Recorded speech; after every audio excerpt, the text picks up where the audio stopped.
Tous et à toutes. Comme toutes les 2 semaines, j'ai le plaisir de vous présenter une autre conseillère de la Fondation Saint-Otherme. Et aujourd'hui, je vais vous présenter Fabienne Godine, qui est notamment naturopathe et aussi formatrice. Donc, elle forme des femmes à devenir aussi conseillères en symptothermie. Et je vais donc l'inviter un petit instant. Est-ce que ça marche? Voilà, ça devrait être tout bon. Salut Muriel, Coucou Fabienne, bonjour. bonjour à toutes. Ah, Voilà, ça fait drôle de se retrouver de ce côté-là. exactement. Tu vois, ici c'est, j'ai le sapin derrière. Bon, ça c'est mon fils, mais Ouais, voilà. Eh bien, écoute, je me réjouis de t'accueillir ici. Donc aujourd'hui, il s'agit surtout de présenter un petit peu, de te présenter en tant que conseillère, parce que évidemment tu as plusieurs activités et d'ailleurs je me demande toujours comment tu arrives à tout gérer. je dors pas. Si, Voilà. peut-être pas assez, mais je dors. Et puis d'ailleurs, moi, j'en profite vraiment pour te remercier parce que je dois dire que c'est grâce à toi et à Priska que je suis devenue conseillère en symptothermie. Donc, oui, je peux le dire clairement parce que je pense que je suis pas la seule. On est souvent motivé, on a besoin des fois d'inspiration pour commencer quelque chose. Et c'est vrai que moi, c'est comme ça, tu es une personne qui m'a vraiment motivée, inspirée. Je me suis dit, ouais, top. Là, ça vaut le coup de se lancer, de vraiment faire la formation pour devenir conseillère. Donc vraiment grand merci à toi et à Priska aussi au passage. Donc voilà.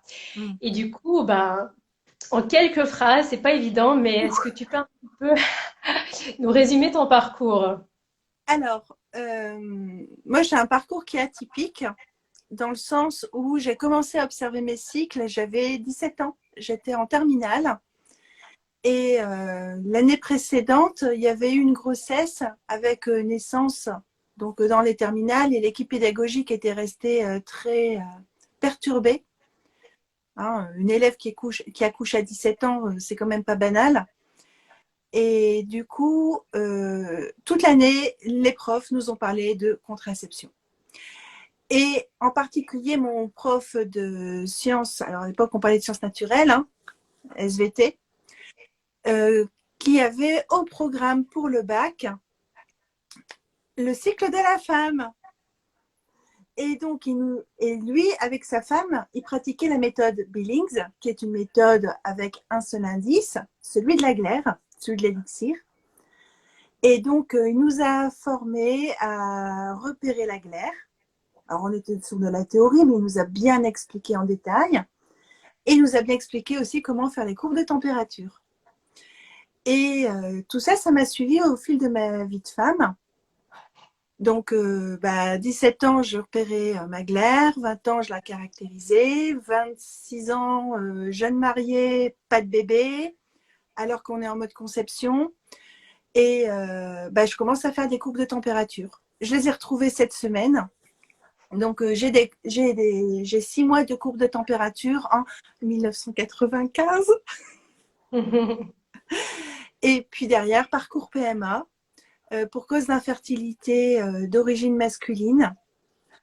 Je suis passée par la case fécondation in vitro. Parce que c'est la femme qui subit le plus gros des traitements. Ça n'a jamais marché. Et on a fini en insémination avec donneur, mais j'étais trop âgée, sans doute. Et ça n'a pas fonctionné non plus. Et puis, au fil de ce parcours PMA, qui est quand même un parcours très éprouvant, je me suis fait des copines. Je me suis fait des copines de forum. Et avec la bénédiction de mon gynéco, j'ai commencé à m'intéresser aux compléments alimentaires. Et des compléments alimentaires, je suis passée à la phytothérapie. De la phytothérapie, je suis passée à la naturopathie. Et j'avais un blog où je partageais. Et j'ai voulu faire une étude sur toutes les méthodes de suivi du cycle. Je connaissais Billings, je connaissais la courbe de température et je n'avais jamais croisé la symptothermie. Et nous étions à peu près en 2005 ou 2006, donc au tout début de la fondation. Et c'est comme ça que j'ai découvert la symptothermie avec la fondation, avec Serena, avec Leclerc. Et,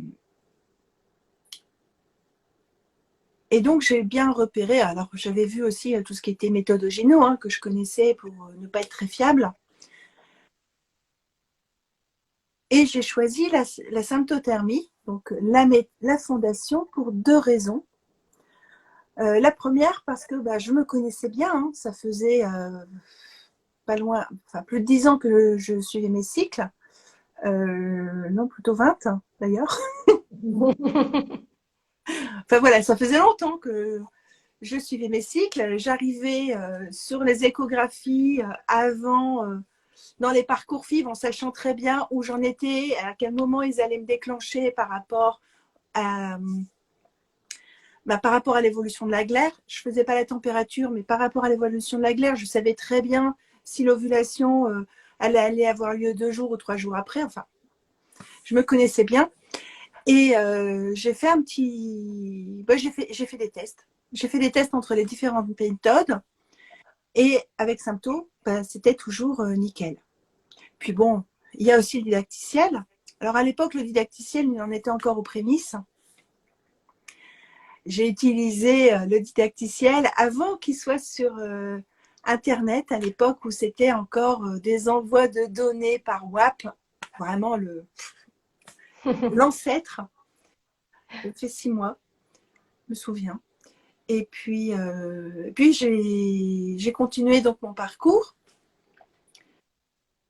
et j'ai voulu devenir naturopathe pour aider les femmes qui étaient en difficulté de conception, comme moi. J'ai fait gynéco accéléré en autodidacte, bon, avec aussi des médecins et en particulier qui répondaient à mes questions, heureusement, parce que tout ne s'invente pas. Hein. Enfin, voilà. Et puis quand j'ai voulu devenir conseillère, j'ai hésité entre Leclerc, donc la méthode cyclamène, et puis la fondation. J'étais partie J'ai pour... juste une question. Qu'est-ce qui t'a motivé? Ben voilà, c'est vrai que ton parcours est assez parlant, mais tu as eu un clic à un moment donné pour te dire maintenant je vais devenir aussi conseillère. Enfin, qu'est-ce qui t'a... Parce que finalement, tu as appris les différentes méthodes. Donc, la température et la glaire, sans les combiner, tu Oui, as découvert qu'on pouvait les combiner ces deux paramètres. oui. Et ensuite, qu'est-ce qui t'a motivé à te dire, bon, ben voilà, maintenant je veux aussi être conseillère. En fait, je voulais aider les couples qui étaient dans la même situation que moi. Et donc, la symptothermie, c'était une méthode qui permettait de repérer vraiment bien la période de l'ovulation. À l'époque, Fertility Care n'existait pas en Europe. Il y avait une monitrice en Irlande que j'ai eu au téléphone et qui m'avait dit qu'elle ne pouvait rien faire pour mon couple puisque c'était un problème d'origine masculine. Donc la symptothermie, l'idée c'était vraiment de repérer le meilleur moment pour concevoir parce que infertilité ne dit pas stérilité mais dit faible fertilité. Et puis en plus, comme j'étais passée par des traitements costauds, mes cycles étaient partis en sucette, c'était une cata. Donc histoire aussi de me retrouver, de comprendre ce qui m'arrivait, je voulais suivre mes cycles d'une manière correcte. Et c'est comme ça que j'ai fait la symptothermie pour moi. Et puis derrière, je dis, bon, j'ai un blog, j'ai déjà plein de contacts, plein de conseils gratuits. Et là, je veux devenir professionnelle. Donc, je me forme en naturopathie, mais naturopathie avec symptothermie. Et j'ai fini ma formation de naturopathe et je suis rentrée directement en formation de conseillère. Tout s'enclenchait bien. D'accord. Ouais, Voilà. c'est vraiment, tout s'est emboîté en fait. Tu as Tout s'est vraiment fait les ouais, choses. Ouais. emboîté. Je pensais faire la formation avec Leclerc et puis il m'avait oublié. parce que je n'étais pas arrivée par les réseaux diocésains. J'étais arrivée en direct. Ils m'avaient oubliée, puis ils n'ont pas été sympas du tout au moment du décès de mon papa. Donc, je me suis dit que je ne voulais pas travailler avec des gens sans cœur. En tout cas, ceux que j'avais eu en contact. Alors que ton papa était d'une gentillesse vraiment remarquable. C'est peut-être pour ça d'ailleurs que je suis fidèle à la fondation. Il a vraiment été adorable parce que c'était un moment très compliqué. Hein. Et c'est comme ça que je suis devenue conseillère. Donc la symptothermie, c'était vraiment dans une optique de conception et d'aide à la conception. Et puis forcément, j'ai eu des clientes qui étaient dans une optique de contraception. Et ça ne m'a jamais posé de difficulté. Tout simplement parce que une bonne contraception, c'est une contraception qui évite l'avortement. Et j'ai tellement vu de femmes sur des parcours de PMA ou en difficulté, aussi sur tout ce que j'ai pu faire en développement personnel, suite à des IVG, que pour moi, la symptothermie, c'est vraiment la meilleure méthode parce que le couple sait s'il prend un risque. S'il prend un risque, il le fait en conscience et il prend le risque en sachant que derrière, il faudra assumer le risque. Et puis quand il y a un accident, c'est aussi un accident qui va être géré au niveau du couple. La femme n'est pas seule. Et ça, franchement, c'est une énorme différence par rapport à tout ce qu'on peut voir ailleurs. Il faut quand même être clair qu'un échec de pilule, c'est une grossesse. Et on parle bien d'un échec contraceptif. Donc, un échec, ça se répare. Et ça se répare donc soit par une pilule du lendemain, s'il est temps, hein, ou si on a eu connaissance de l'échec, soit par un avortement s'il y a une grossesse. J'ai un peu de mal à concevoir, alors c'est aussi mon parcours, hein, mais j'ai un peu de mal à concevoir qu'une grossesse soit un échec. Parce que les échecs d'avortement, ça existe aussi, et je me souviens très bien de ma formation d'hypnose où j'étais avec une jeune femme qui était là, et elle était un échec d'avortement. Et elle passait sa vie à essayer de guérir d'être un échec d'avortement, d'être venue malgré l'avortement que sa mère avait fait. Donc, pour moi, la symptothermie, c'est vraiment une super méthode parce qu'elle rend vraiment au couple et à la femme le pouvoir de gérer eux-mêmes leur fertilité, d'être conscients de ce qu'ils font. Et voilà, ils sont vraiment dans le pouvoir de ce qu'ils font. Et puis, s'ils veulent concevoir, eh bien, ils sauront si c'est possible. S'ils ne veulent pas concevoir, ils ajusteront leur comportement. La symptothermie, on dit souvent que c'est une méthode de contraception naturelle. En fait, c'est une méthode de contraception comportementale parce que c'est vraiment le comportement du couple qui fait la contraception ou la conception. Et c'est super important de le garder en tête. Alors, en tant que conseillère, je fais partie des conseillères qui pointent quand le comportement ne va pas avec l'objectif. Et puis, en tant que formatrice, je le dis à mes stagiaires. Ça, tu l'as vu aussi. Tout à fait.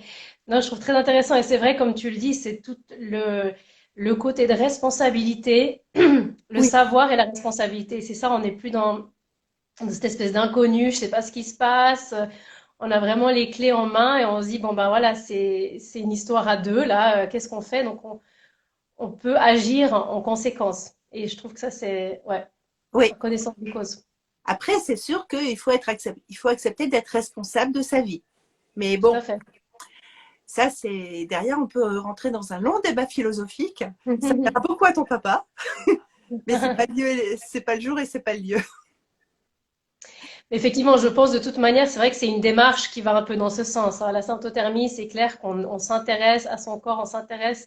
Le fait rien que d'aller s'observer, d'être régulière avec ses observations, ça demande une certaine, voilà, un intérêt en fait pour ce qui se passe. Oui, C'est une responsabilisation. oui, Donc, rien contre les femmes qui ne font pas la symptothermie, bien entendu, les personnes qui ne font pas cette non, méthode, mais c'est juste, ça rentre dans une démarche quand même de connaissance, et voilà, d'auto-responsabilité. oui. Moi, je pars du principe que toute contraception est bonne à partir du moment où on est capable d'en assumer les risques. Mhm. Donc, les avantages et les inconvénients. Une contraception, elle doit être questionnée régulièrement pour voir si elle correspond toujours à l'époque de vie où on est. J'ai vu des couples qui passaient en contraception thermique parce que la symptothermie devenait une charge mentale qui était trop compliquée et qu'il n'y avait pas de désir d'enfant. J'en ai vu qui sont passés derrière sur la vasectomie parce que leur famille était constituée et qu'ils ne voulaient pas de bébé surprise. Ça ne me pose aucun problème. J'ai des clientes qui ont fait leur formation en autonomie, enfin qui sont parties derrière en autonomie et puis il y a eu des ruptures, il y a eu une période de célibat et derrière nouveau copain, mais ça fait 1 an qu'on n'a pas pratiqué, puis on repart en mode un peu à la one again. Euh, Méthode mal gérée, on n'a pas révisé, et puis grossesse, avortement. Je pense à une, hein, derrière, je lui ai dit, mais tu peux prendre la pilule. Si c'est celle qui te correspond aujourd'hui avec dans cette relation et que faut digérer l'IVG, reprends la pilule. Il n'y a aucun problème. Enfin, pour moi, si c'est celle qui te correspond, prends-la. Et voilà, on est dans l'idée d'un parcours contraceptif.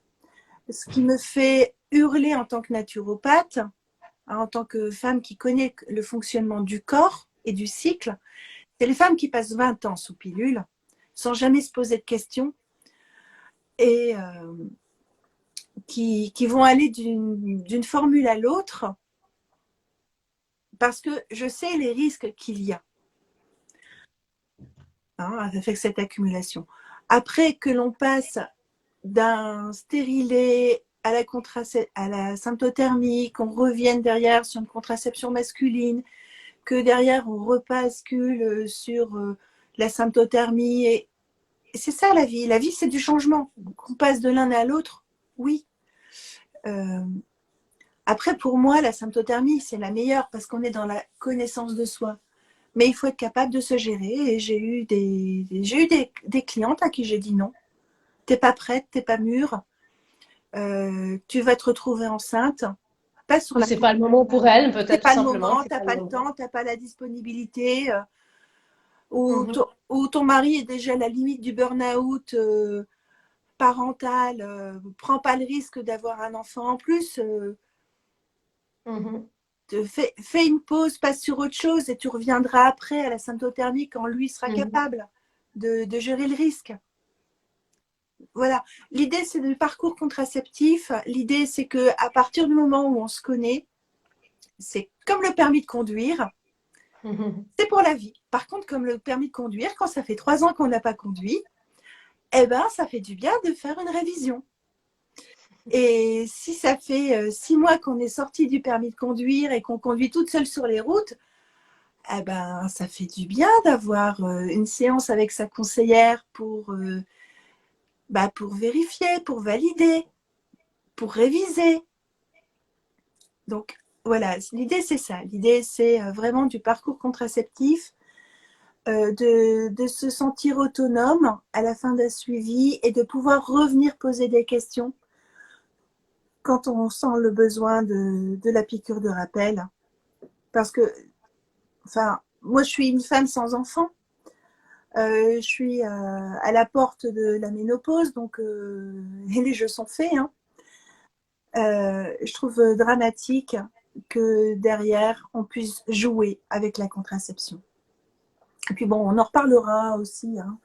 quand on parlera de formation, mais je trouve aussi dramatique de se lancer en autodidacte, pourquoi pas, mais de se former avec je vais dire fausse, avec, avec une non professionnelle comme accompagnante. Moi, je trouve ça dangereux parce que ça demande quand même des sacrées connaissances et d'être super à l'aise de garantir la contraception d'une autre femme. Absolument. Ouais. Et, Donc, c'est et important de voir qui c'est le parcours de la personne derrière, de savoir ouais, qu'est-ce que, ouais. Mhm. ouais. Après, quand on est en mode conception, c'est toujours plus cool. Voilà. Quand on est en mode contraception avec l'acceptation du bébé surprise, mais quand on est en contraception stricte en disant s'il y a une grossesse et l'avortement, ben non. Moi, je suis pas là pour faire prendre des risques et j'ai du mal à concevoir qu'il y en ait qui jouent à la roulette russe ou à la poussette russe. Voilà. Bon, ben, j'étais très bavarde. Non, mais c'est super, enfin, ça, tu as vraiment bien décrit ton parcours.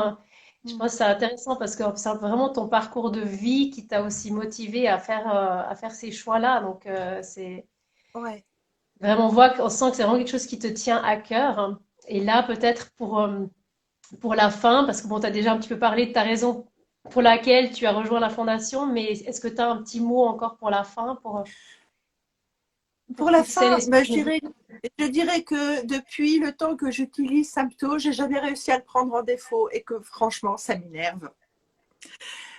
Mais que je trouve ça quand même super pratique parce que ça sécurise l'apprentissage, ça permet d'aller 2 à 3 fois plus vite. Alors, je suis l'administratrice du groupe Facebook Symptothermie depuis longtemps et je vois bien que les autodidactes, eh bien, des fois, elles ont 22 cycles observés et elles n'ont même pas la compétence d'une de mes clientes qui a 3 mois de suivi.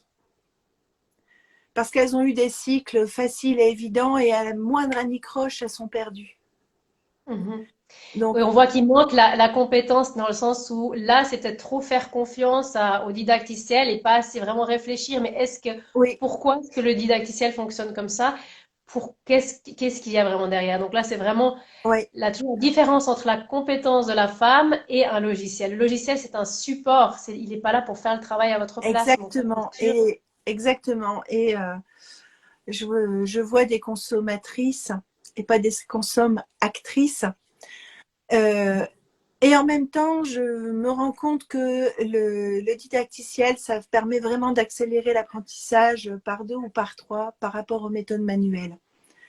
Donc, il y a cet aspect-là. Pourquoi la fondation il y a aussi, je pourrais dire aussi pourquoi cette méthode et pas une autre. Donc là, je peux reprendre ma casquette de formatrice qui est qui connaît à peu près 6 méthodes, qui est en train d'en creuser 2 autres, des méthodes symptothermiques. Et franchement, Sympto, c'est la méthode pour moi la plus aboutie parce qu'elle est simple, elle est élégante, elle est efficace et elle ne se trompe jamais. Donc on peut faire d'autres méthodes, mais avec Sympto, l'ovulation, elle est détectée à coup sûr. Et quand on a le moindre doute, le didacticiel, lui, ne se trompe jamais et permet du temps. Il permet de gagner du temps. Donc ça, ce serait pour la méthode. Et pour la fondation, bah, il y a 2 points. Il y a le premier point que j'ai évoqué avec l'accueil de ton papa qui a vraiment été adorable à un moment où j'étais en souffrance. Mon père est décédé d'un arrêt cardiaque brutal. Le lendemain, j'avais un message désagréable du clerc concernant ma formation. C'était pas le moment. Et en même temps, je recevais un message très gentil de Harry. Donc, la balance, hein. Il y a ça. Et puis, il y a le fait que bah, c'est la fondation qui porte la méthode et c'est une ONG. Alors, c'est pas une association. c'est une fondation. Ça veut dire simplement qu'elle a des fonds propres par rapport à une association. Il y a une dotation, il y a eu un capital qui a été donné pour qu'elle puisse fonctionner. Mais c'est une ONG et il n'y a pas de bénéfice. Quand il y a un petit peu de sous, bah, c'est pour payer les factures. Des fois, il y a un petit peu de sous d'avance. Bah, c'est bien, ça permet de financer une nouvelle version de l'application.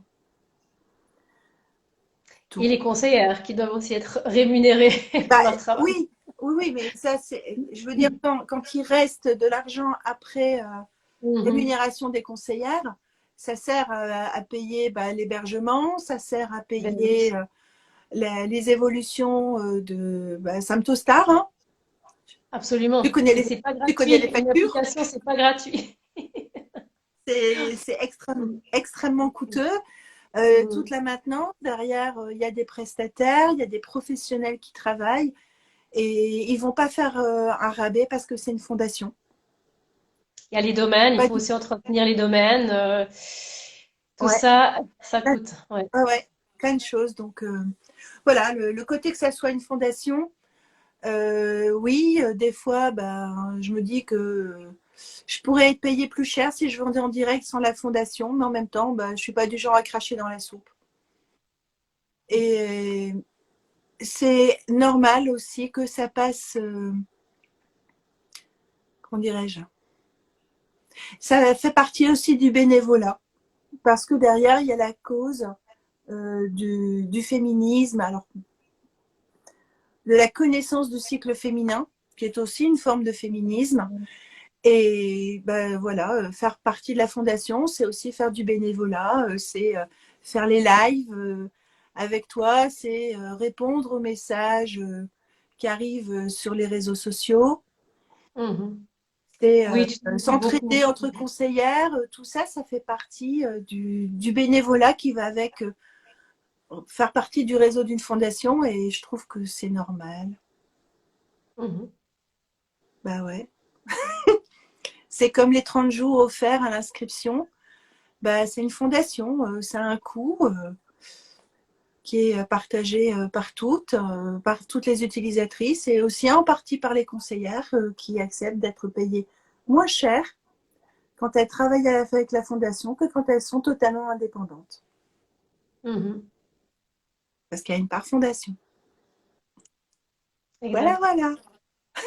Il y a aussi toute une équipe, on est toute une équipe, on est en contact, on est en lien, et ça, je pense que c'est vraiment un très grand avantage pour nous et pour les femmes que nous suivons, parce que finalement, elles savent qu'il y a une équipe derrière, donc on est toujours là pour s'épauler en cas de problème, en cas de maladie, il y a toujours la possibilité de remplacer, si Il y a, nécessaire, la poussière. ouais, il y a une super ambiance entre nous quand il y a un cycle qui pose problème, ben, on va mobiliser l'intelligence collective. Des fois, on va être 5 à regarder un cyclogramme où il va y avoir, il y a eu une prescription par un médecin et puis le cycle patine. Et puis, est-ce que c'est les conditions de vie? Est-ce que c'est la prescription médicale?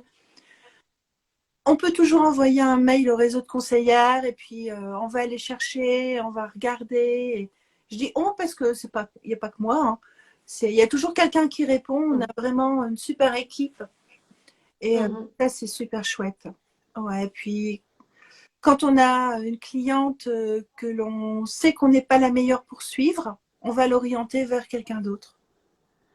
Moi, ça m'arrive de temps en temps d'avoir des contacts. Mon portefeuille est plein, j'ai pas le temps.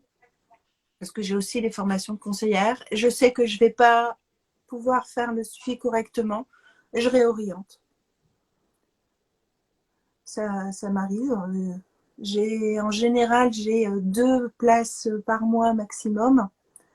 Donc, ben, quand j'ai pas le temps, je sais, au contact que j'ai, je sais avec qui la personne va être bien. Donc, souvent, je suggère 2 noms parce que on se connaît toutes. Et, et ça, c'est chouette aussi de savoir qu'on peut compter sur les copines. Et que bah, Absolument. de toute façon, le travail sera bien fait. Mhm. Voilà, bah, écoute, merci beaucoup. Est-ce que tu as encore quelque chose à rajouter? Non, Ah, qu'il ne faut pas me lancer sur le cycle, sinon on y passe l'après-midi. ah oui, oui, là, non, on y reviendra. Et d'ailleurs, je pense qu'on pourra refaire un live concernant ton rôle de formatrice. Je pense que ça peut intéresser d'autres femmes qui souhaitent elles-mêmes se former à devenir conseillère en symptothermie. Donc voilà, sachez Oui, qu'on va proposer cela, je ne sais pas, peut-être pas la semaine prochaine, mais en tout cas ce mois-ci, ça va se faire. probablement, Donc oui. voilà, très Probablement. probablement. Ouais, ouais, ouais. Probablement. Voilà, on va pas. Ça marche. Eh bien, écoute, Fabienne, je te remercie beaucoup. Merci Et Muriel. puis, excellente journée à vous tous et à vous toutes. Et Et à la semaine prochaine avec Fabienne, ouais, justement. donc la semaine prochaine, c'est moi qui reprends le rôle d'intervieweur. Merci de nous avoir écoutés. Ce qui serait sympa, c'est que vous mettiez replay, quand vous regardez en replay, comme ça, nous, derrière, on sait un petit peu qui a regardé. Parce que là, pendant le live, on voit qu'il y a du passage et que les gens ne restent pas, mais c'est normal, c'est l'heure de midi. Mais on aime bien avoir un petit retour. Donc, si vous pouvez mettre en commentaire replay, ça serait sympa. Et puis, si vous avez des questions, bah, vous pouvez aussi nous contacter via le compte Symptothermie ou moi via mon compte perso. Alors, vous étonnez pas, mon compte perso, il y a beaucoup de choses sur mes livres, mais ça, c'est pas grave, c'est normal. Je vous souhaite une bonne journée et je vous dis à la semaine Merci. prochaine. Merci Très bien. Muriel. Merci, Fabienne. À bientôt alors, hein? Au Ciao. revoir à toutes.